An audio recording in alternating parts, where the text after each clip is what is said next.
Are your OBS Studio recordings or streams getting disrupted by the dreaded encoding overloaded message? If so, you're in the right place. By the end of this tutorial, you'll know practical, proven methods for fixing that issue, so you can record or stream smoothly without frustrating stutters or dropped frames. Let's dive right in and get your setup working better than ever. First, we'll tackle the problem at its source, OBS's own settings. The encoding overloaded warning pops up when your computer can't keep up with the workload OBS is asking for. One of the most reliable fixes is to lower your resolution and frame rate. In OBS, head to Settings, then Video. Here you'll see an option called Output Scaled Resolution. Knock this down a notch. If you're at 1080p, try 720p or even lower if you need. Likewise, set the common FPS values to 30 or below. Why does this help? Think of your computer like a mail sorter. Fewer packages to sort means it can work more quickly and reliably.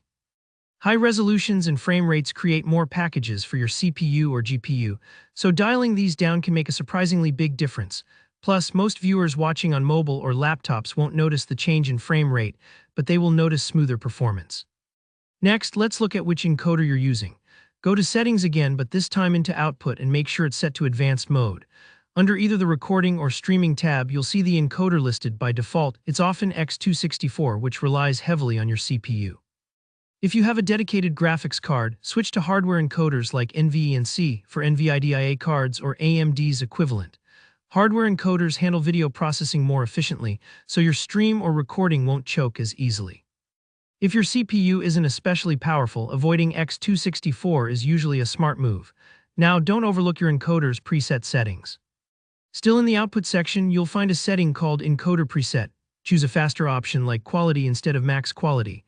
The higher the quality, the harder your computer works, so faster presets give your PC a break while still maintaining decent visuals.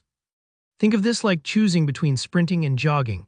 You'll still reach the finish line, but jogging is a lot less taxing on your system. While you're here, turn off any unnecessary features that might be gobbling up your GPU resources. Features like Psycho Visual Tuning and Look Ahead are cool if you're aiming for top-tier quality, but for most streamers, disabling these won't make a visible difference.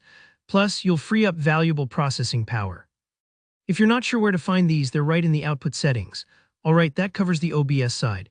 Now let's maximize your overall system resources. Start by closing background apps, web browsers with multiple video streams, music players, even some chat apps can drain your CPU or GPU quietly in the background.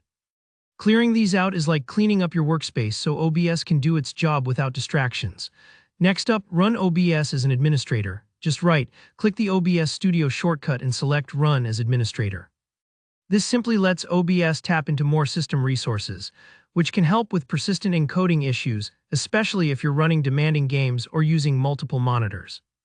A more advanced tweak is to boost OBS's priority for your system. Open Task Manager by pressing Ctrl+Shift+S. Go to the Details tab, scroll down to find OBS64, EXE, or for older versions, right-click it and set its priority to above normal or high.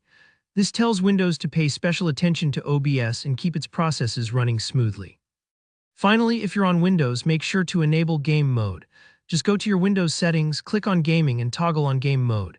This feature redirects extra computer power toward gaming and streaming apps, making it easier for OBS to keep up.